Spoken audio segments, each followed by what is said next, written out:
Yesu Christa gi mingda aigi imung oiriba ichilina oiriba Bethany Diaspora gi church members singbu taram taramna oksari aduga Yesu Christa gi mingda nungsi bagi salam su pijari aduga loinana ekoi Bethany Diaspora Church na series of Diaspora messages asi hafta kudingi asmaina ekoi online da YouTube da upload tawduna thariba asi harau harau na pukning changna chithaba leitana tariba ichilinau mafam tongan tongan na leiriba khudingmaki mathaktasu harau nungaiba phongdokchabani ishorgi wahai tabaga loinana ekhoigi punsida hena hena hakchang amadi thawai animaki lambida ishorna hena bor pina bi boisinu marum apang sing chilinau sing ekhoi ishorbu hena hena thagat ningai maram lei haibasi ekhoi khanglakpa ngami aduga ekhoi nu ubusu phangi maram di karigino hairaga taibangpan gi punsi asida leiringai manung asida ekhoi awaba kaya thengnai nungaiba kaya su thengnai khudingmak asigi marakta ekhoina kadai kadai da leirabasu chaithukuna leirabasu ishorgi wahai tatana phanghanbiba tahanbiba aduga ishorna mahaki wahai asibu ekhoigi damakta pibiduna masidagi ekhoina paminaraga pukning thogatminaba matam phangbase ekhoi kayagi matik laibak phabano haibasi ekhoi loina khangi aduna ishorbu haidlingai leitana thagat sabani ichilinau sing 2024 gi tha ma loisilakle ekhoi tha ani suba asi changba hore aduna ishorgi thaujal asina maram oiraga nasi phawba ngaksenbiba loinabiba pukning thogatbiba aduga ekhoibu tattana yengsinbiba asigi damaktasu ekhoi ishorda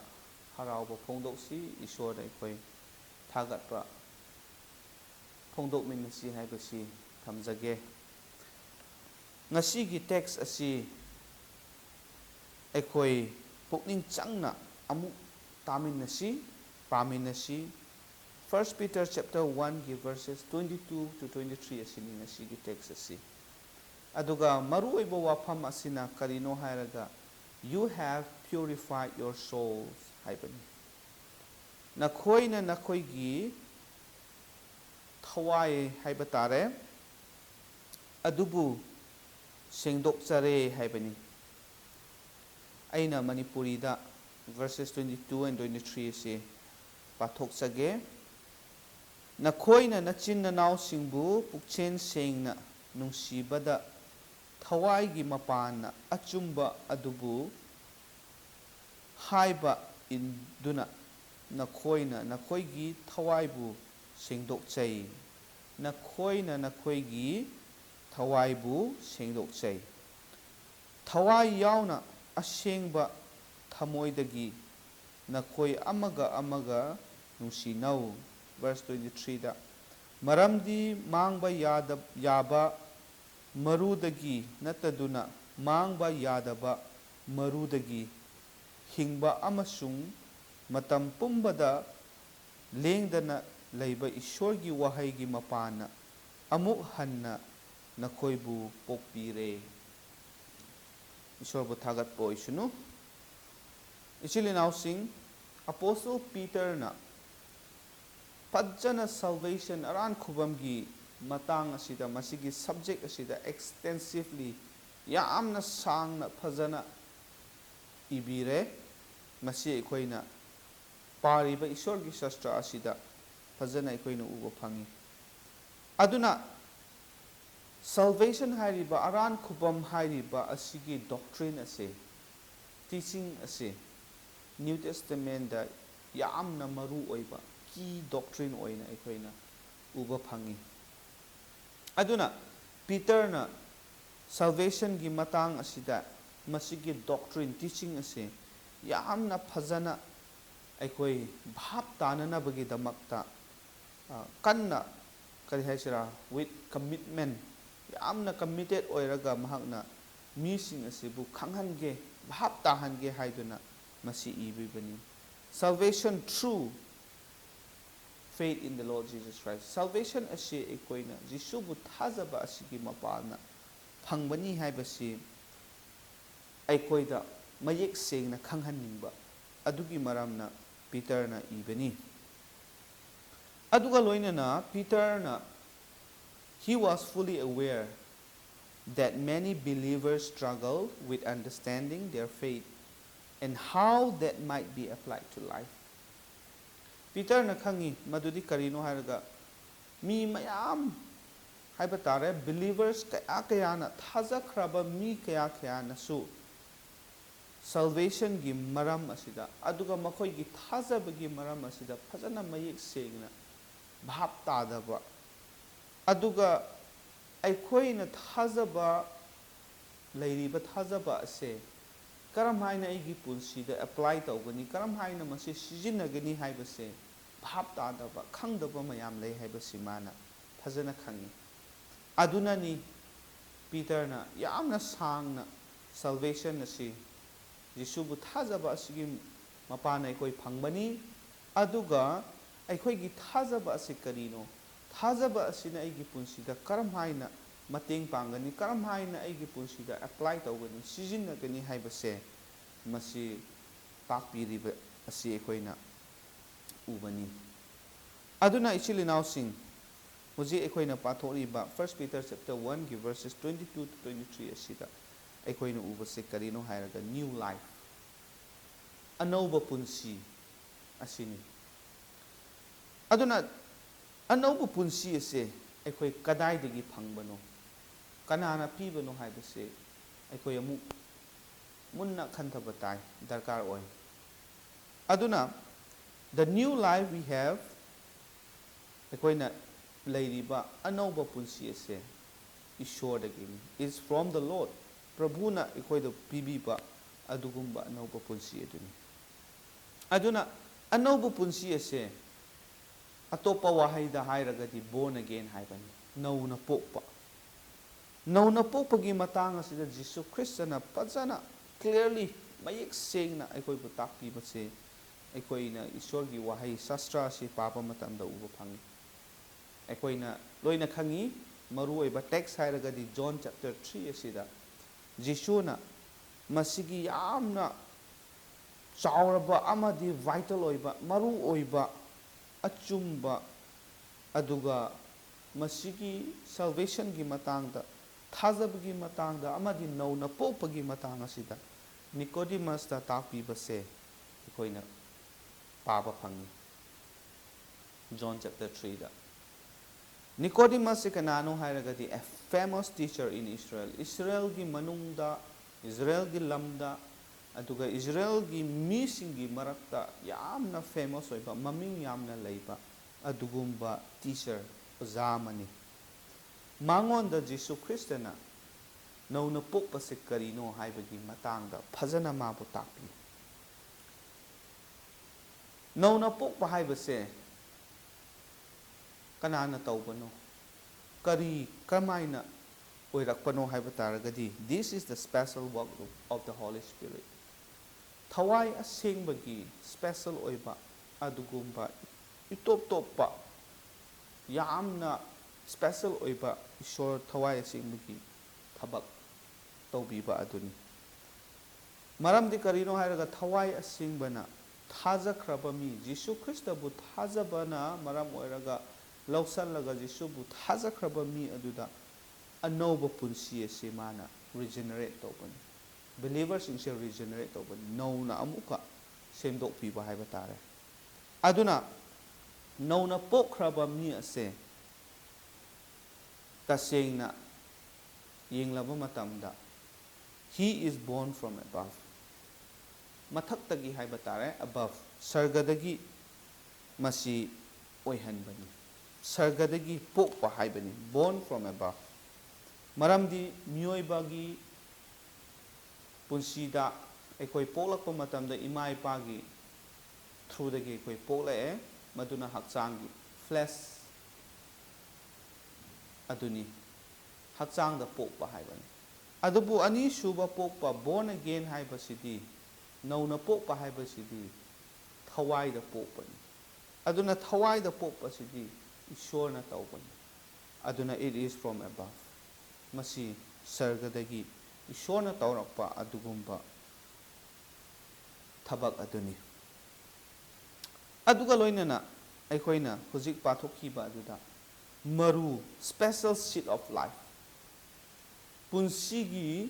or hingbagi maru haina aikoina pathoi masigi hingbagi maru ase kadai dagi lai amuk yengsi masi kadai dagi lai haiba kanda ishor dagi lakpani haibani this seed of life comes from God ishor dagi lakpa adugumba ahingba maru aduni masigi ahingba maru ase karamba maru no haiba taragadi it is an incorruptible seed mangba yadraba mangba laitraba ngasai koina pathokhiba adu verse 23 da maramdi mangba yaba maru dagi nataduna mangba yadaba maru haibani mangba yadaba maru dagi ishor dagi pirakpa ishor dagi lakpa hingbagi maru ase mangba yadraba adum layragadauba ahingba maru aduni aduna the born again believer has a divine seed implanted in him now napokraba thazaba mi amagi punsida adugumba ishor dagi lakpa maru ado magi manungda magi nungda maru hundan kraba tha kraba aduni haibani it is implanted in him thaza kraba mi singi punsi aduda masini ani shubada the word of God ishorgi wahai ase so amuk pale ishorgi wahai ase aikoina amuk yingsi the word of God generates this new life masigi anauba punsi ase ishorgi wahai sina generate tawbani hinghan bani function tawhan bhai batare aikoina generator haye mai mutpa matamda sizinagi haiba matamda mai darkar oiba matamda generator se on tawraga thaba matamda mai phang adugumna generate tawba hinghanba lenghanba chathanba adu karina tawbra hairaga ishorgi wahai asina the nature of the word of God ishorgi wahai gi nature ase aikoina yengba matamda it is alive ishorgi wahai ase hingba ahingba wahai aduni it is alive hingduna laibani aduga it abides forever ishorgi wahai ase mangba laitre haibani ishorgi wahai asidi mangba naidraba aroi akham laitraba adugumba ishorgi wahai forever abides forever lomba naidana adum lairagadaba ishorgi wahai aduga it has power to create faith in a person ishorgi wahai asida sakti ama yawi pangal ama yawi madudi karino hairaga mi amagi punsida thazaba ase pohalle masina create or sembi haibani mi amagi thazaba se ishorgi wahai sidagi mapana laihan mangami haibani aduna ishorgi wahai ase asuki matik maru oi aduga loinana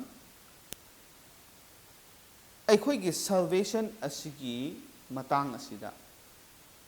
aikoina aran kubam phangbagi matang asida ishorgi wahai gi role asi kanino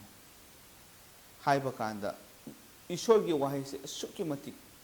critical importance on yamna maru oi haibani ishorgi wahai yaudana aikoigi salvation phangbagi lambi leite maramdi ishorgi wahai se taba matamda thazaba se aikoigi manungda ishorgi wahai asina semgat pire madugi thazaba aduna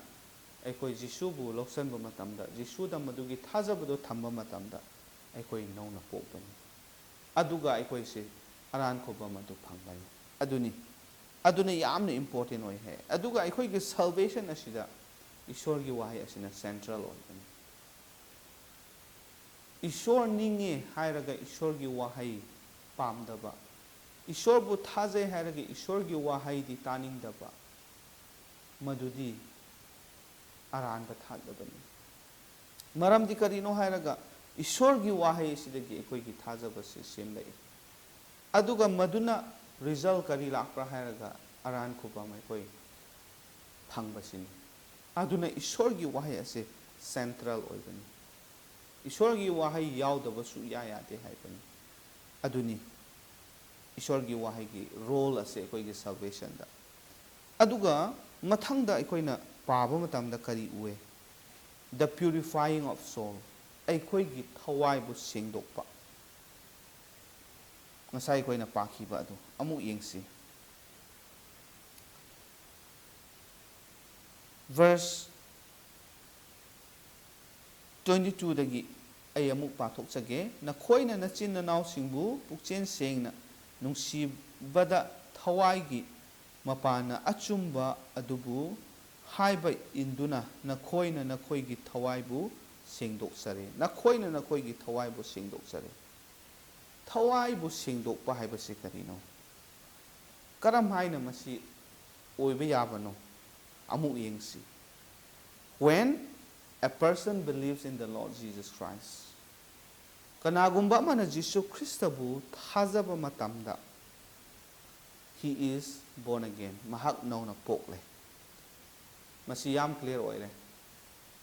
zone chapter 1 verse 12 clear ꯑꯣꯏꯍꯟꯕꯤꯔꯦ ꯃꯍꯥꯛ born again ꯑꯣꯏꯔꯦ ꯅꯧꯅ ꯄꯣꯛꯈ꯭ꯔꯦ ꯑꯗꯨꯒ ꯅꯧꯅ ꯄꯣꯛꯂꯕꯅꯤꯅ ꯏꯁꯣꯔꯒꯤ ꯏꯃꯨꯡ ꯑꯗꯨꯗ ꯄꯣꯛꯈ꯭ꯔꯕꯅꯤꯅ he becomes a child of God ꯏꯁꯣꯔꯒꯤ ꯃꯆꯥ ꯑꯗꯨ ꯑꯣꯏꯔꯦ ꯏꯁꯣꯔꯅ ꯃꯥꯒꯤ ꯃꯆꯥ ꯑꯣꯏꯕꯒꯤ ꯄꯥꯡꯒꯜ ꯑꯗꯨ ꯄꯤꯕꯤꯔꯦ ꯑꯣꯔ ꯏꯁꯣꯔꯅ ꯃꯆꯥ ꯑꯣꯏꯅ ꯂꯧꯁꯟꯕꯤꯔꯦ ꯍꯥꯏꯕꯅꯤ ꯑꯗꯨꯒ ꯃꯊꯪ ꯂꯥꯛꯄꯗ ꯀꯔꯤ ꯇꯧꯔꯦ ꯄꯥꯞ ꯆꯦꯟꯕ ꯑꯃ ꯑꯣꯏꯔꯝꯕꯗꯨꯗꯒꯤ ꯑꯩꯈꯣꯏꯅ ꯖꯤꯁꯨꯕꯨ ꯊꯥꯖꯔꯛꯑꯦ ꯅꯧꯅ ꯄꯣꯛꯈ꯭ꯔꯦ ꯏꯁꯣꯔꯒꯤ ꯃꯆꯥ ꯑꯣꯏꯔꯦ ꯑꯗꯨꯅꯗꯤ ꯍꯧꯖꯤꯛꯇꯤ ꯏꯁꯣꯔꯅ ꯀꯔꯤ ꯇꯧꯕ꯭ꯔꯥ ꯍꯥꯏꯔꯒ ꯏꯁꯣꯔꯅ ꯊꯥꯖꯈ꯭ꯔꯕ ꯃꯤ ꯃꯥꯒꯤ ꯃꯆꯥ ꯑꯣꯏꯈ꯭ꯔꯕ ꯅꯧꯅ ꯄꯣꯛꯈ꯭ꯔꯕ ꯃꯤ ꯑꯗꯨ ꯁꯦꯡꯗꯣꯛꯄꯤꯌꯦ ꯍꯥꯏꯕꯅꯤ he is purified ꯀꯔꯤꯅꯣ ꯁꯦꯡꯗꯣꯛꯂꯤꯕꯁꯦ ꯁꯦꯡꯗꯣꯛꯄꯁꯦ ꯀꯔꯤꯅꯣ ꯁꯦꯡꯗꯣꯛꯄꯁꯦ ꯍꯥꯏꯔꯒ number 1 his sins are forgiven ꯃꯥꯒꯤ ꯄꯥꯞꯁꯤꯡ ꯑꯗꯨ ꯀꯣꯛꯄꯤꯔꯦ ꯍꯥꯏꯕꯅꯤ ꯄꯥꯞ ꯆꯦꯟꯕ ꯑꯃ ꯑꯣꯏꯅ ꯄꯥꯄꯤ ꯑꯣꯏꯅ ꯂꯩꯔꯝꯕꯗꯨꯗꯒꯤ ꯍꯧꯖꯤꯛꯇꯤ ꯃꯥꯒꯤ ꯄꯥꯞꯁꯤꯡꯗꯣ ꯀꯣꯛꯄꯤꯔꯒ ꯁꯦꯡꯗꯣꯛꯄꯤꯔꯦ he has been cleansed ꯈꯨꯗꯤꯡꯃꯛ ꯑꯗꯨ ꯁꯦꯡꯗꯣꯛꯄꯤꯔꯦ ꯑꯗꯨꯒ his soul has been purified ꯃꯥꯒꯤ ꯊꯋꯥꯏ ꯑꯗꯨꯁꯨ ꯏꯁꯣꯔꯅ ꯁꯦꯡꯗꯣꯛꯄꯤꯔꯦ ꯍꯥꯏꯕꯅꯤ ꯃꯁꯤ ꯃꯌꯥꯝꯁꯦ ꯃꯊꯪ ꯂꯥꯛꯄꯅꯤ ꯏꯆꯤꯜ ꯏꯅꯥꯎꯁꯤꯡ ꯑꯗꯨꯅ ꯀꯅꯥꯒꯨꯝꯕ ꯑꯃꯒꯤ ꯄꯨꯟꯁꯤꯗ ꯅꯧꯅ ꯄꯣꯛꯂꯒ ꯌꯤꯁꯨꯕꯨ ꯊꯥꯖꯕꯒꯤ ꯃꯔꯝꯅ ꯏꯁꯣꯔꯒꯤ ꯃꯆꯥ ꯑꯣꯏꯔꯛꯈ꯭ꯔꯕ ꯑꯗꯨꯒ ꯁꯦꯡꯗꯣꯛꯄꯤꯈ꯭ꯔꯕ ꯃꯤ ꯑꯗꯨ ꯃꯥꯒꯤ ꯄꯨꯟꯁꯤꯗ ꯌꯥꯝꯅ ꯐꯖꯕ ꯐꯤꯆꯔꯁ ꯈꯔ ꯎꯕ ꯐꯪꯒꯅꯤ ꯃꯗꯨꯗꯤ ꯀꯔꯤꯅꯣ ꯑꯩꯈꯣꯏꯅ ꯎꯕ ꯐꯪꯕꯁꯦ number 1 the soul seeks to obey the truth ꯊꯋꯥꯏꯕꯨ ꯁꯦꯡꯗꯣꯛꯄꯤꯈ꯭ꯔꯕ ꯊꯥꯖꯕ ꯃꯤ ꯑꯗꯨꯒꯤ ꯄꯨꯟꯁꯤꯗ number 1 ꯎꯒꯗꯕꯁꯦ ꯀꯔꯤꯅꯣ ꯍꯥꯏꯔꯒꯗꯤ ꯃꯥꯒꯤ ꯊꯋꯥꯏ ꯑꯗꯨꯅ ꯈꯧꯔꯥꯡꯕ ꯑꯆꯨꯝꯕꯁꯤꯕꯨ ꯍꯥꯏꯕ ꯏꯟꯕ ꯃꯁꯤ ꯌꯥꯝꯅ ꯃꯍꯥꯛꯅ ꯄꯥꯝꯒꯅꯤ ꯏꯁꯣꯔꯒꯤ ꯋꯥꯍꯩ ꯑꯆꯨꯝꯕ ꯑꯁꯦ ꯏꯟꯗꯨꯅ ꯆꯠꯄ ꯍꯥꯏꯕꯁꯤ ꯃꯥ ꯉꯝꯅꯅꯕ ꯍꯣꯠꯅꯒꯅꯤ ꯍꯥꯏꯕꯅꯤ ꯑꯅꯤꯁꯨꯕꯗ the spirit of God lives in the believer ꯃꯥꯒꯤ ꯄꯨꯟꯁꯤꯗ ꯃꯥꯒꯤ believer ꯊꯥꯖꯕ ꯃꯤ ꯑꯗꯨꯒꯤ ꯄꯨꯟꯁꯤꯗ ꯅꯨꯡꯗ ꯏꯁꯣꯔꯒꯤ ꯊꯋꯥꯏ ꯑꯗꯨ ꯂꯩꯒꯅꯤ ꯍꯥꯏꯕꯅꯤ ꯑꯗꯨꯒ ꯊꯋꯥꯏ ꯑꯗꯨꯅ ꯀꯔꯤ ꯃꯉꯣꯟꯗ ꯇꯧꯔꯛꯀꯗꯒꯦ ꯍꯥꯏꯕ ꯀꯥꯟꯗ number 1 he will receive help from the spirit ꯃꯥꯒꯤ ꯅꯨꯡꯗ ꯏꯁꯣꯔꯒꯤ ꯊꯋꯥꯏꯗꯣ ꯂꯩꯔꯕꯅꯤꯅ ꯏꯁꯣꯔꯒꯤ ꯊꯋꯥꯏꯗꯨꯅ mangonda mateng pangbigani. Mana Ishwargi thawaidugi matengdo phangbani haibani. Aduga he will have help from the Holy Spirit to be obedient to God. Ishwargi haibe inba, Ishwargi yathang, Ishwargi pautak singbu haibe inba oiba yananabagidamagta or oiba ngamnanabagidamagta Ishwargi thawai aduna mahakpo pangbigani haibani. Masi nauna pokraba thajakraba mi amagi punsida aduga thawai bu sengdokpikraba mi amagi punsida uba phangbani. Aduga the Spirit of God will help us to bring forth the fruit of love.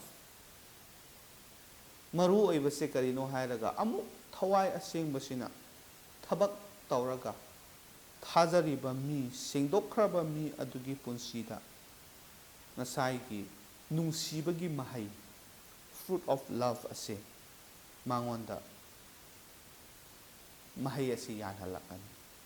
Masigi nungsibagi mahai ase mangondagi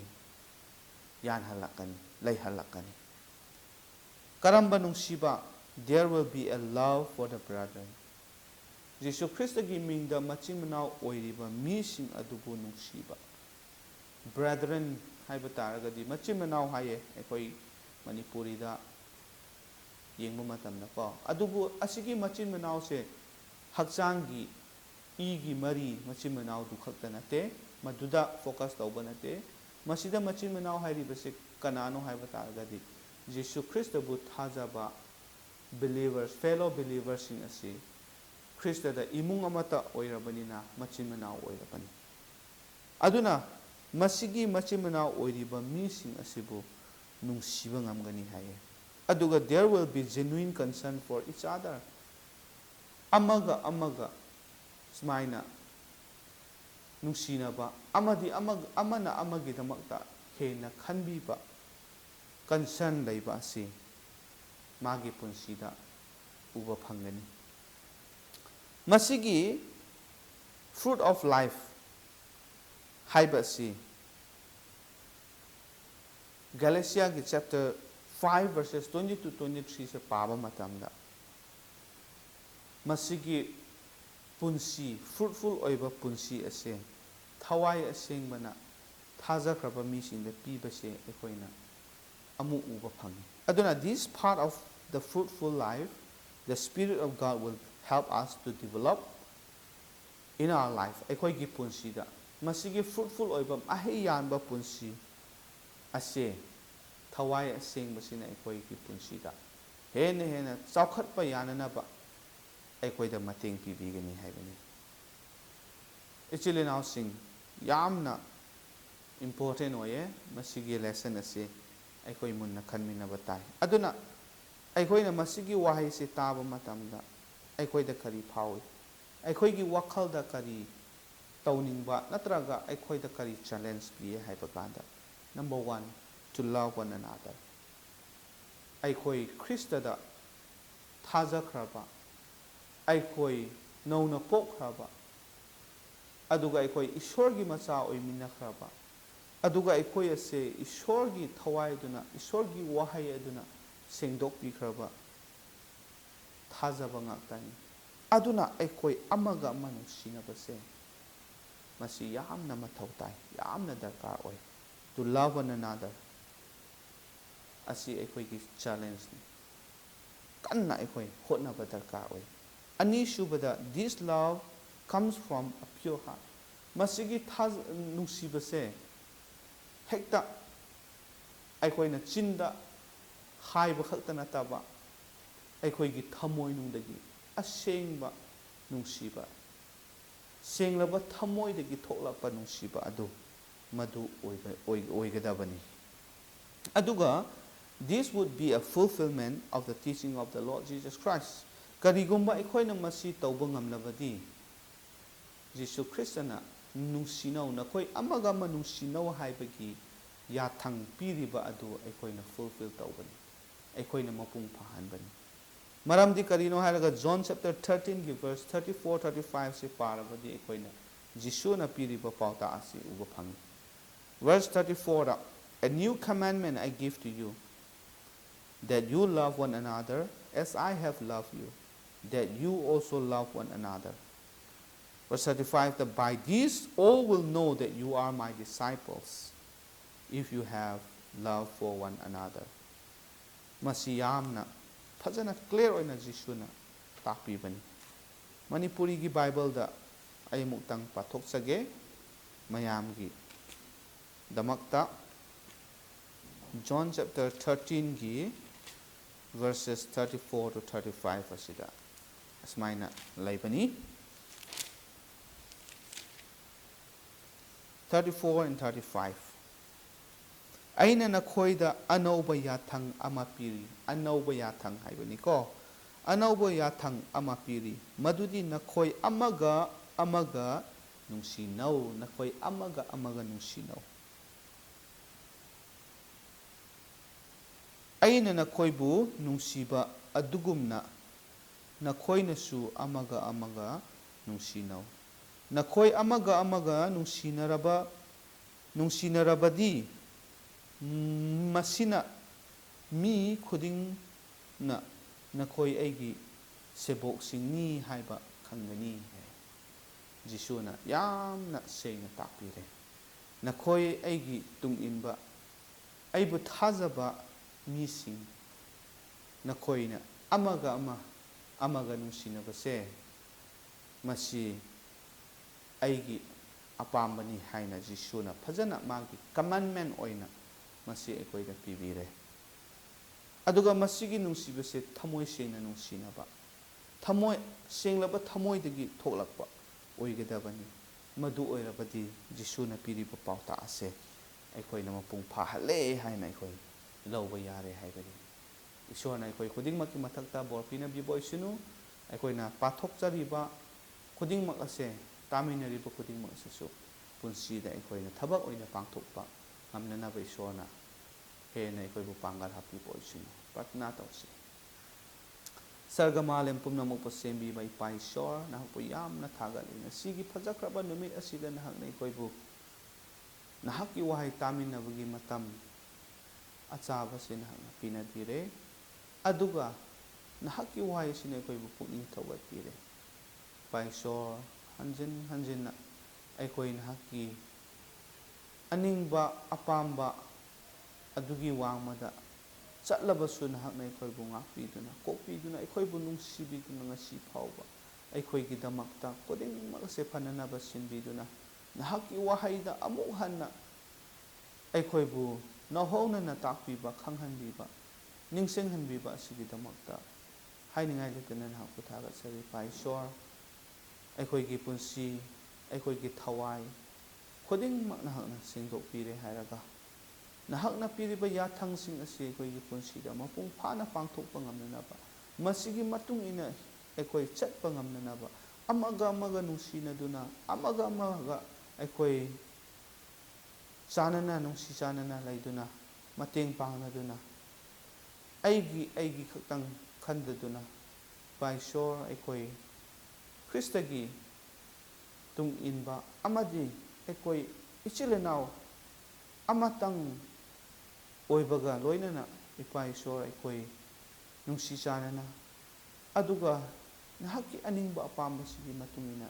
hingba chatpa ngamnanaba nahakna bor pinabiyu haiduna pratna tawjari. Ngasi takraba khudingmakki mathaktasu nahakki wahai asina bor pinabiyu aduga Ipa Ishor hakchang thawai animakki darkar oiba bor nahakna pinabiduna aikoigi leifamda chaithokduna leiriba aikoi mayam ase nahakki thawaiduna matam kibita loinabiyu aikoigi thamoinungda nahakna santi nahakna pinabiyu aduga harau nungaiba asa ahingba asa asisu nahakna tatana thambiyu haiduna pratna tawjari. Nahakki wahai tahanbibagi damakta nahakku thagatsabaga loinana aikoibu paptagi handokpiba matangairaba kanbiba mapu Prabhu Jisu Kristagi mingda nizari. Amen. Thank you Ishorna mayam bor pinabibo oisunu.